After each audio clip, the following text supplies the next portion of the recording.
მოგესალმებით, ეს არის მილენიალი, მე კი ნუგრი შოშიაშვილი გახლავართ. დღეს ჩვენი სტუმარია ტრადიციულად. ჩვენი სტუმარი არის ნიკუშა მარქსი. მარქსი უკვე აღარ ახარ. თუ დამძახავსულად. იმიტომ რომ აღარ წერს შენ იმაზე, არც Facebook-ზე აღარ ახარ, არც ისე აღარ ახარ, სხვა ნიკნეიმსაც აღარ იყენებ. ნიკა ქობულაძე, ჩვენი სტუმარია ნიკა ქობულაძე. და დღეს ვისაუბრებთ ისეთ სიგიჟეზე, ისეთ აბსურდზე და ისეთ რა ვიცი შიზოფრენიულ მოვლენაზე, როგორც არის OpenAI. OpenAI თავი დაგვამახსოვრა, ყველაზე მნიშვნელოვანი რაც იყო ეს არის, რა თქმა უნდა, ესეთი პატრიოტი ადამიანი არსებ ყოფილა თურმე ერეკლე გეწაძე. იცოდი მაგის რამ პრობლემას? მე მგონი არავინ არ იცოდა ეს სიმღერა, მაგრამ აწი გვეცოდინება. მოკლედ ერეკლე გეწაძემ იმიტირება ცადა მოშარდვის რუსეთის დროშაზე, რასაც მოყვა სკანდალი პირდაპირ თქვათ.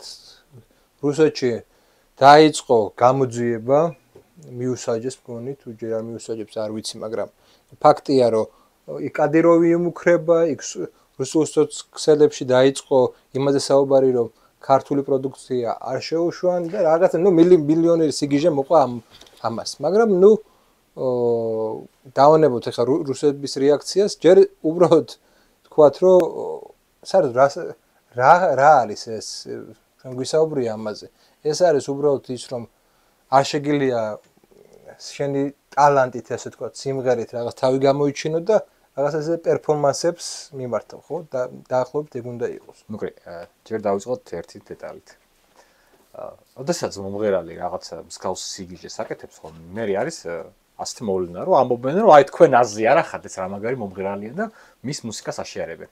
ერთი კაცის არ მინახია, რომელსაც მისი სიმღერა დაუშიარებია. და ჩვენ გვყავს დიდი სანაცნობო, რომელსაც რაღაცა დახვეწილი მუსიკალური გემოვნება აქვს ნებისმიერი შიზოფრენული მიმართულებით.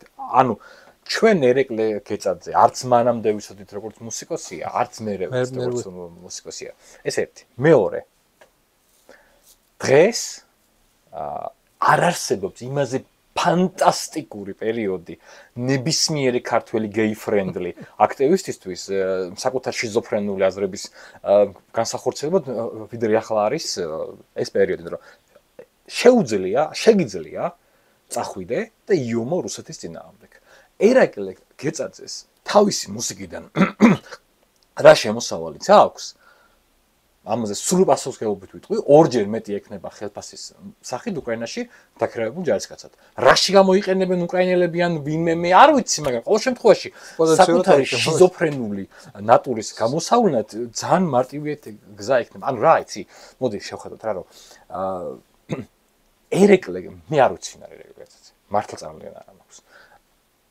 ყველაზე მთავარიც არის, რომ ამ აქტის მერეც არ ვიცი ვინ არის, ანუ ყველამ ჩათვალა, რომ ეს არის რაღაცა ერთი უნიჭო ჰაიპერის, ჰაიპის მოყვარული ტიპის აქცია, რომელსაც უნდა რომ რაღაც მოეწონოს რაღაცა ქართველ გეებს, ქართულ აგრესიულ მხალებს და ლიტვა, ლატვია, ესტონეთს. მორჩა. იცი რა არის, მაგრამ სიმართლე გითხრა ვერ მივხვდი ვის რა მოწონს. იმიტომ რომ ნახე, OpenAI ზოგადად ისე იყო აგებული, რომ რაღაც ახალგაზრდების მოკლედ ისეთი არაცნობილი, მაინც და მაინც არაცნობილი ქართველი მუსიკოსების თავშეყრის ადგილი იყო, რომელიც რაღაც აი ქართულ მეინსტრიმულ რაღაც მუსიკას, როგორც რა ვიცი, შეიძლება ყოფილიყო სეფიაშვილი, შეიძლება ყოფილიყო რა ვიცი, ბრეგვაძე და სხვა ყოველთვის რაღაც დისტანცირდებოდნენ და ამბობდნენ ჩვენ რაღაც ისეთ კულტურას გვქრით, რაღაცა დასავლურ კულტურას. მაგრამ თქვენ საბჭოთა მენტალიტეტის ხარს ბნელებს არ გესმით რა და ეგ ვიკრიბებით. ამაში ხელს გვიწყობს TBC ბანკი, მამუკა ხაზარაძე, ნაცები, ეს ლიბერალური სასტავი და გვაქვს ჩვენი რაღაც დახვეწილი განსხვავებული გემოვნება. ეხლა აღმოჩინეთ, თურმე არანაირი განსხვავებული გემოვნება არ ქონიათ. იმიტომ რომ ერთნაირად აშუკრავენ აი ვიღაცებს და რა ვიცი, ბრეგვაძეს მე ახლა განცხადება იყო სწორედ იმაზე, მეორე დღეს, მოკლედ იყო ესეთი ნინო სუხიშვილის ამბავი იყო. მოკლედ ერთი გამოვიდა რაღაც პოლიტიკური განცხადებები ქონდა და მესიჯები ქონდა, უბრალოდ განცხადებები ან მესიჯები ქონდა და თავის სიმღერაში ტაში დაუკრეს ამას. მერე სუხიშვილი გამოვიდა, დაგმოვის წინა გამოსვლელი და თქვა რომ ჩვენ სხვა ღირებულებებს ვიზიარებთ და იმასაც შეუგრეს. იმასაც ტაში დაუკრეს, ხო? ანუ ორივე ტაში დაუკრეს. მე ვერ ხვდები, ანუ რა მოწონთ, მართლა მოწონთ ერთი, მართლა არ მოწონთ. ჩვენ საუბრობდით, სამ დაიწყებოდა გადაცემა, რომ ამ თაობას საკუთარი აზრი არ გააჩნია. ხო. ადრე რაღაც აზრები არსებობდა. ანუ, ნუკლი, ჩვენ რო ვიზდებოდით და ჩვენ უკვე 40-ის პოტენციალური თაობა ვართ, მე წელს ხვდები შენ გაისად, ხო? ანუ ჩვენ დროს იყო როგორი, ანუ იყო ხალხი, რომელსაც ჰქონდა საკუთარი აზრი. შეიძლება არაადეკვატური აზრი. შეიძლება მეტწილად, როგორც წესი, სხვა თვითონ არაადეკვატური აზრია. ჩვენ ვიცნობდით მაგალითად ნაცებს, ჩვენ ვიცნობდით მაგალითად დედისერთა ფაშისტებს, კომუნისტებს, სოციალისტებს, ანარქისტებს, ანუ ბევრი კატეგორიას ვიცნობდით რა, ბევრი კონსერვატორებს რაღაცა, რავი, რადიკალურ კონსერვატორებს, ანუ რაღაცა განსხვავება იყო რა. კი, როგორც წესი უფრო შეჯიბრება იყო შიზოფრენიის სხვადასხვა დონეებზე, მაგრამ რაღაც ორიგინალობა იყო. ეხლა აღარ არის. ეხლა საერთოდ აღარ არის, ნუ კრია, ეხლა ხალხი, ანუ როგორ არის, რომ ამ თელმა ტიპებმა, რომლებიც მართავენ, ანუ პროცესებს აღმოაჩინეს, ამ ხალხი ნებისმიერ რამეს გაიზიარებენ. ანუ ეს არის, ანუ მე მართლა ვიძახია, რომ გაიზარდა თაობა, რომელსაც არანაირი პრობლემა არ აქვს.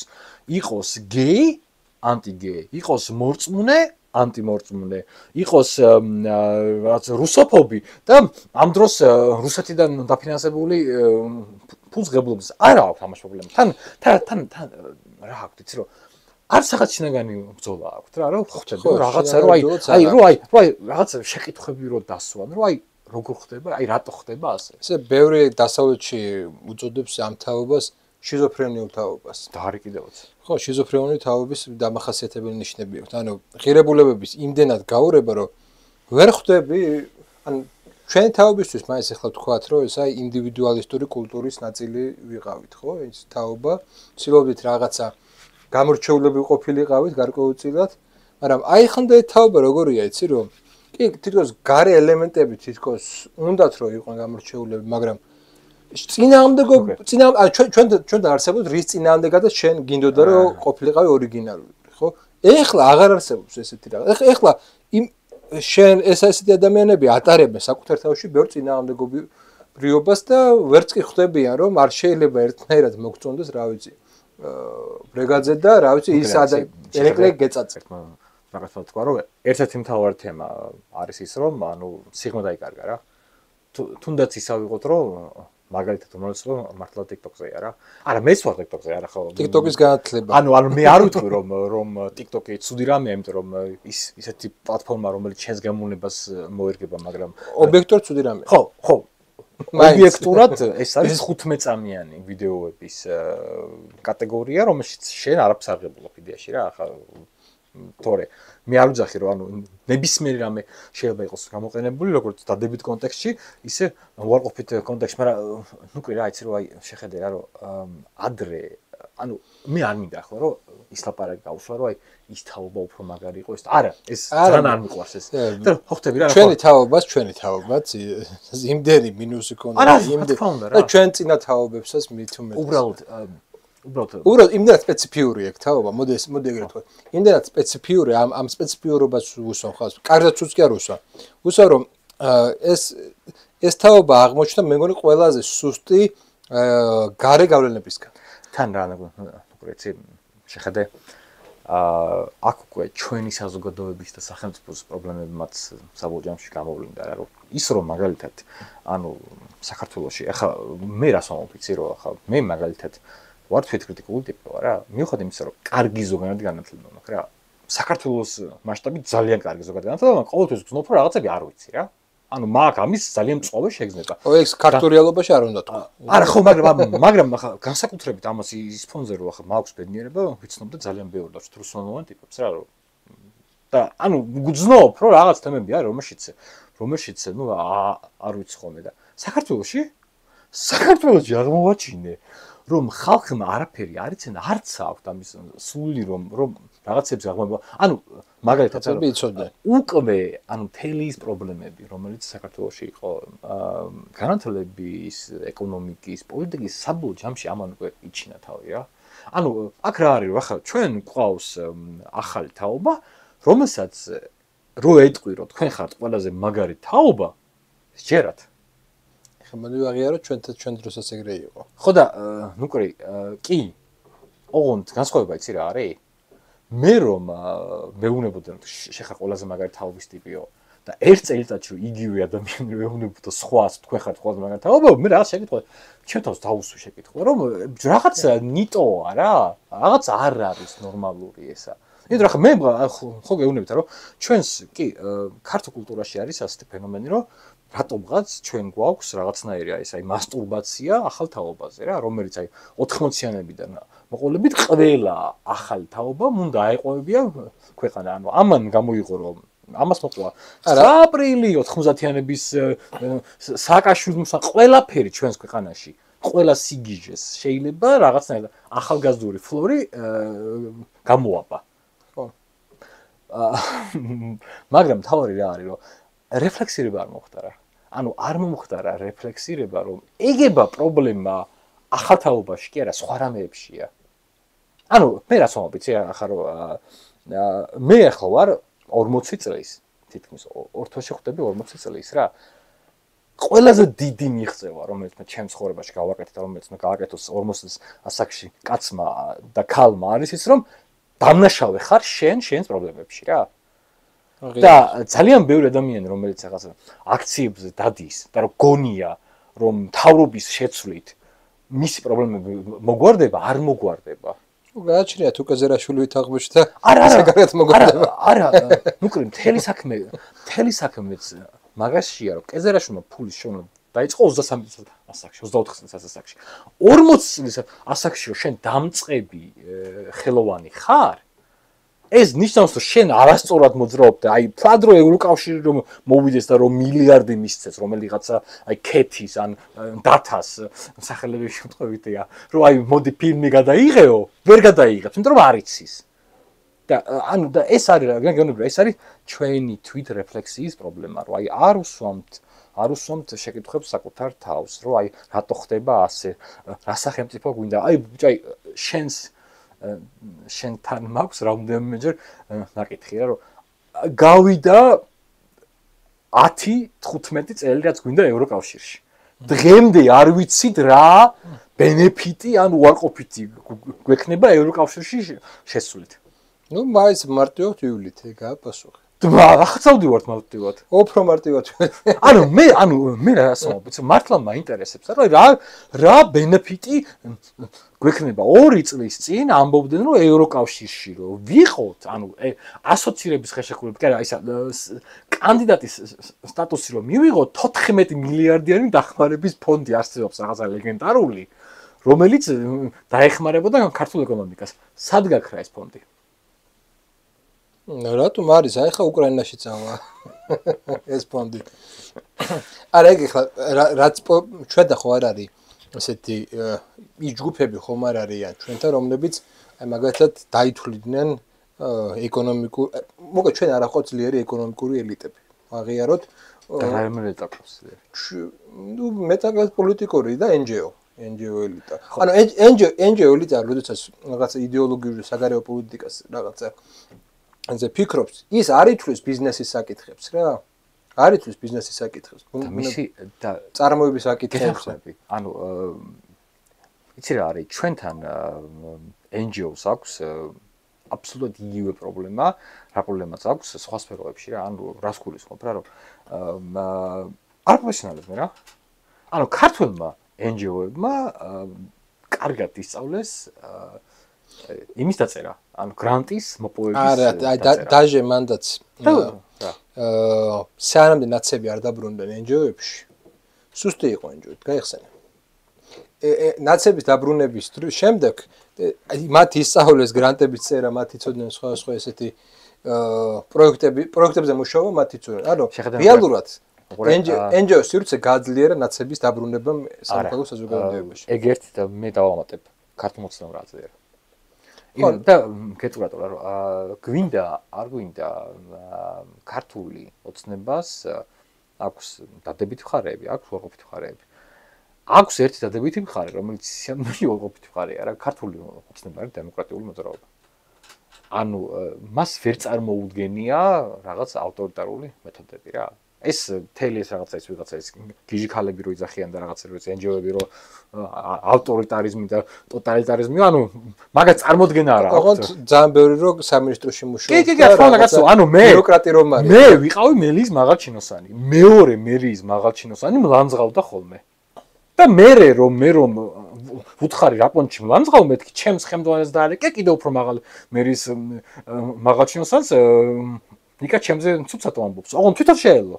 ანუ ეს არის ქართული აი ის ოცნების ტოტალიტარიზმის თემები, მაგრამ მე რას ვამბობ რა ამ თაობა და ამ NGO-ებს რო დაუბრუნდეთ ოცნების დემოკრატიულობას. ოცნება მოხსნა კონტროლი NGO-ებს. და მისმა დემოკრატიულობამ განაპირობა რომ NGO-ები განთავისუფლდნენ ნაცებისგან. და ნაცებისგან ანუ ნაცების გავლენებისგან განთავისუფლდნენ. ანუ მეტყობა ვიცი რომ მაგათ ჩემი სახელმწიფო გავლენების. ხო, სახელმწიფო ჩემი მეგობარი. პარტიული გავლენების. მაგალითად მუშაობდა ერთ-ერთ სტრუქტურაში, სათაშორისო ორგანიზაციაში. ნაცებიდან დანიშნეს იქ. ანუ ნაცებიდან დანიშნეს. წარმოვიდგინე, ანუ როგორი აწყობილი სისტემა ჰქონდათ და ქართულმა ოცნებამ, რომელიც მართლა დემოკრატიული სუბიექტია, განთავისუფლა. ოღონდ ეს აღმოჩნდა, რომ ქართულმა NGO სექტორმა ეს სხვანაირად გაიგო. ბევრი მიზეზების გამო რა, მაგაზე შეგვიძლია როგორ გაიგო? რა? როგორ გაიგო? რომ ყველაფერს უფლება აქვს. ხო შეუძლეთ სახელმწიფო ჩაიგდონ ხელში რაღაცა მოვაწყონ რევოლუციები და ასე შემდეგ რა. ისე ეხო NGO-იზმი ზოგადად ხო მენეჯერული კლასის რაღაც გამოვლინება. ნახე თუ დემოკრატიის ახალი პარადიგმა მე-20 საუკუნეში თუ კი აქამდე დემოკრატიაზე იყო საუბარი ტექსტებში რო გადახედო მაშინ სოციალისტებიც და ასე შემდეგ საუბრობდნენ იმაზე რომ რაც უფრო მეტი ადამიანი იქნება ჩართული მით უკეთესია და ფიქრობდნენ როგორ უნდა ჩართულიყო ეს უმრავლესობა პოლიტიკის გადაწყვეტილების მიღებაში და ამაზე წერდნენ რა ვიცი ყველანაირ ჯულის სოციალისტი წერდა გინდა ბოლშევიკი ყოფილიყო გინდა მენშევიკი გინდა სოციალ-დემოკრატი ასე შემდეგ სადღაც მეორე სოფლიო ომის შემდეგ მოხდა ის რომ თავარი გახდა ეფექტურობა და კარგი მენეჯმენტი ეფექტურობა და კარგი მენეჯმენტი არ ითვალისწინებს იმას რომ უმრავლესობა ჩართულობა არის კარგი მენეჯმენტი აი ამ ლოგიკით NGO გახდა ის რომ აი მე შემიძლია მე მაქვს კარგი იდეები მე მაქვს აი მენეჯმენტი და მე შემიძლია სახელმწიფოს დავეხმარო და საზოგადოებას დავეხმარო აი ამ ბრძოლაში მაგრამ ყველაზე მნიშვნელოვანი იცი რა არის ხა მეორე თემასაც მინდა შევეხო და გადავაბა ეს იყო ახლანდელი 26 მაისი ყოველთვის 26 მაისი იყო გინდა მტრები ყოფილიყო პოლიტიკური და გინდა სხვა ნუ ერთი საერთოდ დღესასწაული იყო ხო რაღაც ხონდა იყო აი ეხლა ერთმა ცალკე ჩაატარა ან ცელობა იყო რომ ცალკე ჩაეტარებინა აღლუმი თუ აქცია თუ რაც იყო ანუ ის საერთოდ კი სადაც შენ იდეურ მოწინააღმდეგე შეგიძლია გაერთიან და იმ ერთ დღეს მაინც რა ის მოშალეს ეს ხო იმის ნიშანია რომ ზოგადად NGO-ების საქმიანობა იყო დაკავშირებული იმაზე რომ არ ყოფილიყო ეს რა დემოკრატიული თავისთავად. რა, პირიქით ყოფილიყო ამბობ. ჩვენ საზოგადოებას აქვს რაღაც პრობლემები. კურა ხო ხდება, ანუ როგორც ყველა ბავშვად საზოგადოებას აქვს თავის პრობლემები. ახლა ჩვენ ახლა იცი მე არ მინდა რაღაც ლიბერალიზაციის გავსო რაღაცა სპეციფიკური ქართული პრობლემები ვისაუბრებ, მაგრამ არის რაღაცები, რაც ჩვენ უფრო მეტად გვაქვს, ვიდრე შეგვექონდეს სხვას. ჩვენ კულტურიდან და გამოსლებიდან რაღაცებიდან გამომდინარე. ეს არის ცალსახად არის პრობლემები. იცი რას ეწევს საინტერესო ფენომენი, რომ NGO სექტორმა ადგა და თუ რამე პრობლემები იყო ქართულ საზოგადოებაში, ის პრობლემები დატოვა. ანუ მე რას გულისხმობ რა, მაგალითად, ობიექტურად ქართულ საზოგადოებაში საკმაოდ კლანურია. და რაღაც კორუფციაზე მიზრაგილება არსებობს. NGO სექტორში ეს პრობლემები არის აბსოლუტურად იგივე. მე აღმოვაჩინე რომ აი მართლა რა რომ ქართული NGO სექტორი რომ აიღო აღმოვაჩინე რომ ყველა ანუ ადამიანები რომლებიც საკუთარ თავს არარელიგიურობა თვლიან ყველა ნაცავია მორწმუნეები არიან საყვარლები არიან მე ყოფილი მოქმედი რაღაცა +300 როგორ არის იცი რომ +300 აქვს რაღაცნაირი კავშირები რომ აი მაგალითად უკვე წინასწარ ყველა მიცის ამ გრანტს ვინ მოიგებს იმიტომ რომ იგი რაღაცა აი მათ შორის უცხოელებთან რაღაცა ანუ კორუფციულ კავშირები ანუ ქართულმა NGO სექტორმა ანუ ნაცვლად იმისა რომ დავუშვათ საკუთარი თავის და ქვეყნის შეცვლა დაეწყოთ საკუთარი თავიდან არ გააკეთეს ეს ანუ დაგააკეთეს ქართული პრობლემები გადაიტანეს NGO სექტორში და ეს გახადეს თავის საფირმო ნიშნით ანუ მე რატომ ვიცი რომ მეც და შენც და ყველა ყოფილთ NGO სექტორში რა მე ვიყავ მე მახსოვს რომ ჩემი მეგობრებთან ერთად რაღაც პროექტს წერდი და ერთმა ჩვენმა ნაცნობმა რომელიც ახლა იქეთ არის და რომელიც ერთ-ერთი ფონდებთან დაახლოებული ტიპი იყო დაგვცინა რომ გითხარო თქვენო ძალიან გულუყვილოები ხართ თუ გონიათ რომ მაგაზე დაფინანსებას აიღებთ არა იმიტომ რომ ცუდი ტიპები ხართ პირიქით კომპეტენტები ხართ იმიტომ რომ ესა წინასწარ გვეიციან უნდა იყოსო იმიტომ რომ იქ ხო ხდები რა სხვა კავშირები იყო იქ რაღაცა იგი ბიძაშვილობა და იდაშვილობა რაღაც ანუ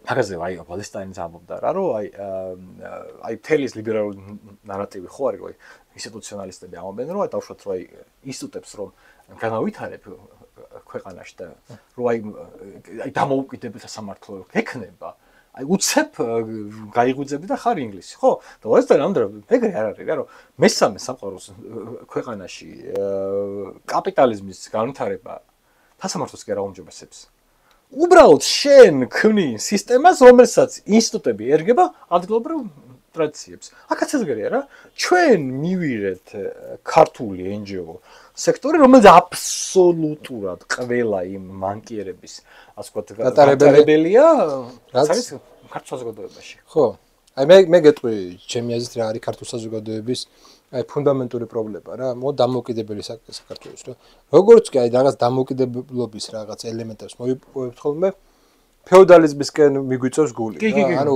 გეთახვე მარქსის თეორია ძალიან ვაფასებ ესე იგი არ ვიცი ოჯახის ტიპია ესეთი სოციალური ურთიერთობების ტიპია ესეთი რომ კვლავ ერთ რეგიონს აწარმოებს მაგრამ ვიცი რომ ხდება რა ანუ აი ძალიან მარტივი რაღაცა მერიტოკრატიული ელემენტი ყდება ან ყოველ შემთხვევაში თუ არ ყდება ხდება მისი შეჩერება მაგალითისთვის ვამბობ აი უნივერსიტეტის საკითხი მოდის ერთი ადამიანი რომელიც ეხლა იყო ქუთაისის ერთ-ერთი უნივერსიტეტის რექტორი ძველი ესეთი რექტორია და ჩვენი კოლმეურნეობის თავმჯდომარე სოვილ კოლმეურნეობის თავმჯდომარე და უცბად ადგილზე ჩდება მისი თანასოფლელი ადამიანები სხვადასხვა დეპარტამენტებში, სხვადასხვა დეკანატებში და ასე შემდეგ რა. ეხლა ბუნებრივია რომ ეს ადამიანი როდესაც იგი ჩდება არანაირი მერიტოკრატიის პრინციპებზე არ არის საუბარი, ხო? აი ეს სქემა არის ძალიან მნიშვნელოვანი, იმიტომ რომ ის ადამიანები მე ვინც იწყებენ აქტიურობას ან რაღაცას. აბსოლუტურად. ოღონდ ჩემ პრობლემა იცი რაშია? ქართული ლიბერალური სექტორი მაგისგან არ არის განთავისუფლებული. ანუ მე რაც პრობლემა, მე რაც აი რის გამოც მაღიზიანებენ და აი აი ჩემი მეგობარი, ჩემი უფროსი მეგობარი, რომელიც ახლა დღეს ციხეშია რუსეთში, ბორის გაგარლიცკი. ძალიან პატივისცემ, ჩემი მასწავლებელია იდეაში, მქონდა ბედნიერება, რომ მას ვიცნობდე პირადად. ამბობთ ასეთ რამეს, რომ მეო წავიკითხეო რუსეთისო 2030 წლის განვითარების გეგმაო. და უცებო მივხვდიო, რომ აი რუსეთი იქნება როგორ ვიცი, აი ნანოტექნოლოგიებიო, ატომური ბომბიო, რაკეტებიო, და ესე რაღაცა აი მაგარი მოწყობილი მოსკოვიო იქ რაღაცა აი ახალი ტანკებიო, ახალი თემებიო და იგივე კორუფცია, იგივე პრობლემა ჩვენთანაც ეგრეა. ანუ ჩვენთან იქნება როგორ არა აი რა დავშტა აი როგორია ქართველი ნაცების და ლიბერალების იდეალური საქართველო. რომ სადაც რაღაც აი ქართველი ფაშისტები რაღაც LGBT დროშით მარშირებენ, რუსეთს აგინებენ დედას რაღაც მეგრული წარმოშობის ნაცები აკეთებენ ფულს, იქ კეზერაშვილი მიშა დაგულაობს ბათუმში და NGO-ები წერენ მოხსენებებს, როგორ აწამებენ პატიმრებს ციხეში და ეს ყველაფერი არის იდეალურად რა. იდეალური ყველა არის ბედნიერი რა რომ და იქ აი ზოგიერთი რაღაც აი გასხიოსნებული ლიბერალი პირველ არხზე ილაპარაკებს აი რაღაც რომ აი მუსიკაში როგორ აისახა ქართული ტოტალიტარიზმი ან დავუშვათ რაღაც კინო ანუ ეს არის ის რაც წარმოუდგენიათ ნაცებს როგორ უნდა იყოს მაულის ნაცებს ლიბერალებს საქართველოს იმიტომ რომ ნუკრი მნიშვნელოვანია რა რომ ანუ მე არ ვთვლი რომ ლიბერალებს ნაცები არ მოწონთ მაგრამ ნაცებიც არიან იდეალურად რა ხო ხო შენ წარმოიდგინე რამდენი საქმე გაქვს რომ აი ხარ NGO სექტორი და შეგიძლია ტომები წერო როგორ აწამებენ პატიმრებს ციხეში და რამხელა რა საოცარი გრანტებს მიიღებ ხო წარმოგიდგენია მე შეიძლება მინისტრს დაგნიშნო და ბოლოს მიზან დაგნიშნო კი რა თქმა უნდა ნოდიას მსგავსად ხო ისე აი მეორე მხარე რა არის აი როგორ ხედავ მოდი ცოტა თვითკრიტიკულობით რო ვიყოთ როგორ ხედავ ანუ ეს არის ერთი ეგეთი იდეალური წარმოდგენა მეორე იდეალური წარმოდგენა ჩვენ მიგეწვი ხა რა პრობლემები არის საქართველოში რა ნაცების და მთელი ამ ლიბერალური შიზოფრენიის გამო ვაფშე აღარ ვლაპარაკობ პრობლემებზე რომელიც არის ყველაში რა ანუ აღარ ვლაპარაკობთ რა ანუ რო აი როგორ უნდა განმოვითაროთ რაღაცა თემები, აი რა პოლიტიკა უნდა ქონდეს ქვეყანაში ამ მიმართებაში, იმიტომ რომ ხო ხვდები რა, რომ აი მეც ახლა ჩემი თავი დამიჭერია, რომ ხანდახან რაღაცაზე ვერ ვამბობ, კი არა რომ ვინმე მეტყვის ვარ თქვა, პირიქით რა, ჩვენ მხარეს რომ პულარიზმია, იმათ არ დაესიზმრებათ რა, იმიტომ რომ იქ რომ რამე თქვა, რაღაც ამ აგრესიული ქალების ჯიჰადი შემოგივარდება და გაგლო აქ მსგავსი არაფერი არ გვაქვს. მაგრამ შენ თვითონ ხვდები უკვე რომ ხო ხვდები რომ მართლა რა რომ ანუ იქეთ ხარ ეს უარი ხალხმა თვითონაც შენი ფიზიკური განადგურება პირდაპირ მნიშვნელობით ხშირად ალბათ ორი სიმბოლური განადგურება ხო ისე ამბობ რა არა ნუ სრული აქვთ შეიძლება ვერ გააკეთონ და აქ ხდება ნუ კრივ გვაქვს პრობლემები რა და ამ პრობლემებზე ვერ ანუ მაგალითად თავარი პრობლემა არის რომ ძალიან სერიოზული დეფიციტი აქვს ქვეყანაში კვალიფიკაციის მე გძნობ ამას რა ანუ მე აი ძალიან მარტივ რამეს ვამბობ რა რომ ბოლო პერიოდში ძალიან ბევრჯერ მონდომებია გამეგო ქართულ ენაზე სხვადასხვა ფაქტის შესახებ აი და ვერ ვნახე ანუ ხო ხვდები რა რომ აი ხა მე რას გულისხმობ ხა რომ კი ხმე და შენ გვაქვს კარგი ზოგადი განათლება რა არის თემი არ ვიცი ხა ნუ არ ვიცი ხა არის რაღაც მარტო როგორც არ ვიცი ცოტა ხნის წინ აი დამაინტერესა რომ აი გასოცის რაღაცა ეს ამერიკული სანქციების თემა რო იყო მაინტერესა და რომ მეთქი აი ხა რომ ხო ხდები ანუ მე რო არ ვიწვალო და რო არ ვიკითხო ინგლისურად და რუსულად რაღაცები რომ მეთქი ქართულ ენაზე შესაბამისი ტიპები რას ამბობენ ვერ ვნახე და ვერ ვნახე და ვინც ქართული სპეციალობის ანუ სპეციალისტი ვინც ლაპარაკობდა მე შემცხებოდა მაგის ნაცვლად იმიტომ რომ ეგრე ხა ხო ხვდები მე რო ხვდები რომ შენ ანგაჟირებულად მამბოლებ არაპროფესიონალი ხო ესე იგი ვერ მამბოლებ რა აი ზოგადად აი ამ ყველაფერში საინტერესო რა არის აი როდესაც ვსაუბრობთ აი რაღაც ლიბერალების ან NGO-ების რაღაც არაკრიტიკულობაზე და იმაზე რომ შენ გაბრალებენ რომ თითქოს თავისუფლებას ართმევ რა და მეორე ხარ აი თუნდაც ეხლა open air-ზე თითქოს უნდა შექმნილიყო რაღაცა თავისუფალი სივრცე სადაც ადამიანები გამოხატავდნენ საკუთარ აზრს არ ვიცი სწორი იქნებოდა ეს აზრი არ იქნებოდა სწორი მაგრამ რაღაც რეპერები იყვნენ მათ რომელიც გამოუყრიათ სერიდან ესე იგი გამოუყრეთ თვითონ რაღაცას განსხვავებული პოზიცია დაუფიქსირებიათ ხო და ალბათ ტექნიკური ხარვაზე რა თქმა უნდა ტექნიკური ხარვაზით მე ახსნეს ეს აი თავის რიგებშივე შენ რო არ უშვებ იმას რომ რაღაც აზროვნება კონდეს რაღაც თავისუფლება სიტყვის თავისუფლება ხო როგორ ჯერათ მე სხვებს რომ რაღაცა შეიძლება შენ რაღაც თავისუფლების მებრძოლი იყო რატომ არ არიან თავისუფლების თავარიან თავისუფლების თავისუფლებისთვის იბრძოლა ეგა მაგათი ისა მოდი ახლა მე ერთ თემას ვიტყვი რა რა პრობლემა აქვს ქართულოცნებას ქართულოცნება არ ხარჯავს ფულს ძალიან ბევრ მიმართულებაში რა ანუ ერთ-ერთი ლიბერტარიანული პარტია საქართველოში რა ქართულოცნება ანუ არ ხარჯავს რაღაც ნუ არის ახლა რაღაც თემები არის ნუ აი ფულს არ ხარჯავს მაგალითად open air-ს ფული საიდან აქვს ნაცემმა მიცეს ფული თავის დროზე. ხაზარაძე. არა კაცო, გულედანს და იმას ვინც გააკეთა, აი ეს თავის დროზე? სტარტაპი, ანუ ხა ნუკლე ხა რაღაც ხოვხობ რაღაცა რო იქ რო ფულს რო მოგცემენ რო აკეთო ფესტივალი, ძამაგარია რა. შენც მაგარი ბიზნესმენი ხარ, მე რა მილიონ დოლარს რო მოგცემენ აი ეს აი მიდი გააკეთე, მე მარტივია რა. და ქართულ ოცნებებს გავს რაღაცებს არ აკეთებს. ხო. ანუ ხო, ამის ახსნა შეიძლება ყველა აკეთოს, მაგრამ მე რაც გეუბნები რა, ეს იწევს ძალიან ბევრი ტიპი, ანუ რჩება თამაშგარეთ რა. აი, მე ასე ვიტყოდი ახლა, როგორც თავად პროვინციერი ლიბერალი, მე ვიტყოდი, რომ პროვინციერი ლიბერალებს აქვს პრობლემა საქართველოს რეალიზაციის.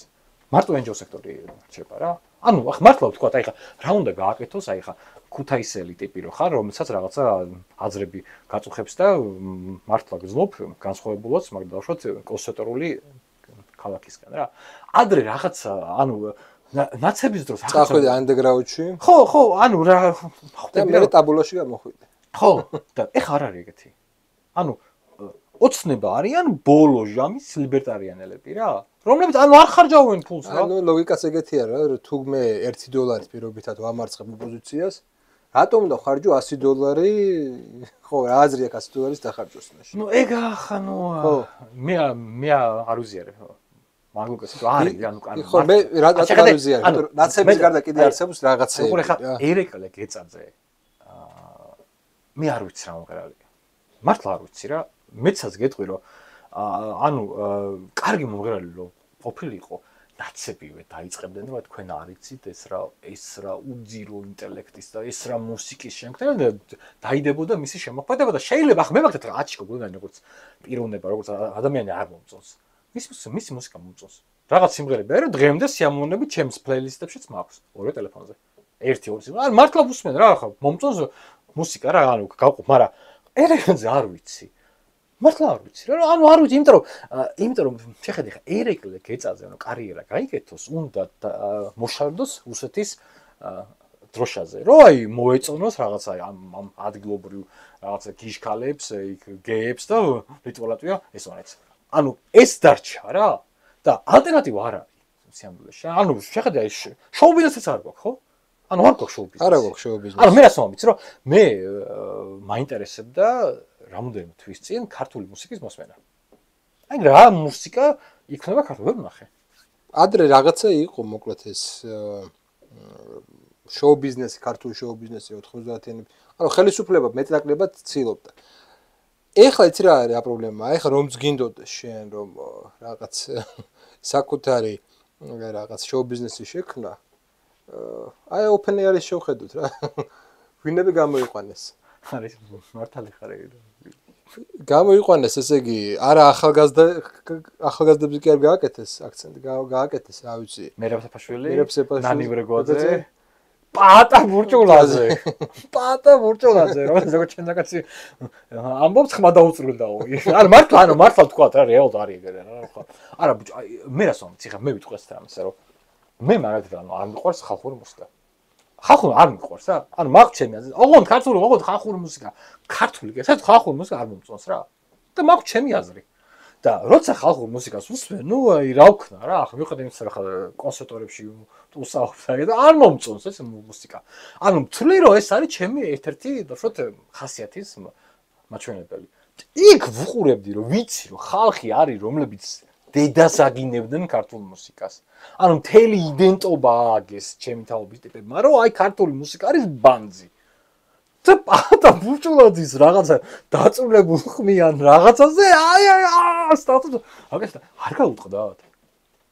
ანუ აი რაღაცა კაი ხა მე მესმის ხა ჯენზი რო ხარ 20 წლის რო ხარ და რაღაცა თვით რეალიზაცია იქ რაღაცა იქ open air-ზე იმედი გაქვს რომ ვიღაცა გოგო შეაბამ და რავი. ანუ ოკეი, გასაგებია რა რომ მესმის თან რაღაცა ერთოდ მაგრამ რაღაც 35-40 ტიპი რო ხარ ჩამოყალიბებული ხარ რაღაცა შენი აზრი რო გაგაჩნია და გიორგი უშიკიშვილი რო მოდის და რაღაცა და რო შენ რაღაცა მუსიკალურად მოყვარე ტიპი რო ხარ და აი open air ეგ იყო, ანუ პლასებო იყო, ანუ open air-ზე მე ვარ, პლასებოზე ნაყოფი. შემდეგ მახსოვს, ანუ ანკლზე ვერ წავედი, იმიტომ რომ იმ მომენტში კურნალობდი და დღემდე მართლა გული მწყდება, ხო ხვდები რომ აი ძალიან მომწონდა ეგ ჯგუფი და ის იყო open air. მიუხედავად იმისა, რომ ნაცების იყო. საყოველთაოდ მაო რასო ძალიან მაგარი იყო და ეხლა ტიპებმა დაჟე ფულიც კი აღარ დახარჯეს. ფულიც კი არ დახარჯეს, რომ ჩამოეყვანათ მუსიკოსები. დაჟე საკუთარი ახალგაზრდა მუსიკოსებსაც კი არ მისცეს შანსი. მერაბ სეფაშვილი გამოიყვანეს და ნანი ბრეგვაძე გამოიყვანეს. ნანი ბრეგვაძე, რომელიც არის რუსული რომანსების საუკეთესო შემსრულებელი ბოლო 100 წელიწადში. და ქალბატონს ერთადერთი ფასეულობა არის რუსულ რომანსებს ასრულებს. ან თქვენ ხო გონიათ რომ ნანი ბრეგვაძე იმით არის ცნობილი ქართულ მუსიკის მომღერალი იყო. 60-იანებში, 70-იანებში ხედავდა ქართულ ჯგუფებში და მე არის რუსული რომანსების ტოპ შემსრულებელი. და როცა უკვე აღარ შეეძლო სიმღერა რუსეთში და ფულს აღარ უხდიდნენ, ჩამოვიდა სამშობლოში. და აღმოჩნდა რომ აი რაღაცა სლეი კუინი გახდა რა, ქალი რა, რომ აი ძალიან ტოპშაა რა, აიმე რაღაცა ის არის. და მე რას ვამბობ, იცი რომ ბიჭო, აი მართლა ვამბობ რა, რომ შეკითხვების დასმა უნდა ვიცოდეთ რა, რომ შეიძლება მეც ჩემს და შენს ძელობაშიც არ შეცდომები რა. ნორმალია ადამიანი ჩვენს დაგვიჭერს რაღაც წინააღმდეგობაში რაღაც. ეს ნორმალურია, მაგრამ ხო უნდა შეაფასო, რომ აი რაღაცა რომ ვიღაცა პატა ბუჭულაძე რომ ახალგაზრდა ტიპი რომ რაღაც მუსიკალურ ეტალონად გასაღებენ. ესე იგი რაღაცა არ არის კარგად საქმე. თანამედროვე მუსიკა. თანამედროვე მუსიკა სწორი ხარ ახლა შეიძლება სანამ ხმა გქონდა როგორც ვიცი მართლა კარგი ოპერის შემსრულებელი იყო რუსული ოპერის. მოკლედ დიდი მადლობა. ხო ჩვენ ცხოვრობთ რა ვქნათ, გვინდა არ გვინდა, მაინც შიზოფრენიულ ეპოქაში ცხოვრობთ, სადაც იმდენად ბევრი რამეა წინააღმდეგობაში ერთმანეთთან და არის ამაზე შეკითხვა, თუ როგორ შეიძლება ერთდროულად ესეთი წინააღმდეგობა მისაღები იყოს ადამიანებისთვის. აი თვითონ ის ფაქტი, რომ შეკითხვა არის მემა მიანიშნებს იმას, რომ რაღაცა ჩვენ ეპოქაში და ჩვენ ყოფაში რაღაც არაა სწორად. ამიტომ მოდი დავსვათ შეკითხვები გარკვეულწილად ვიყოთ კრიტიკულები, ვიყოთ თვითკრიტიკულები და გადავლახოთ შიზოფრენია. შიზოფრენია, სოციალური შიზოფრენია მე მიმაჩნია რომ დროებითი მოვლენა რაღაცნაირად საზოგადოება გამკლდება ამას, ამისთვის საჭიროა ლაპარაკი და გარკვეულწილად გულახდილი ლაპარაკი. დაწერეთ კომენტარები, აუცილებლად გიპასუხებთ. მადლობა ყურადღებისთვის, მოვა შეხვედრამდე.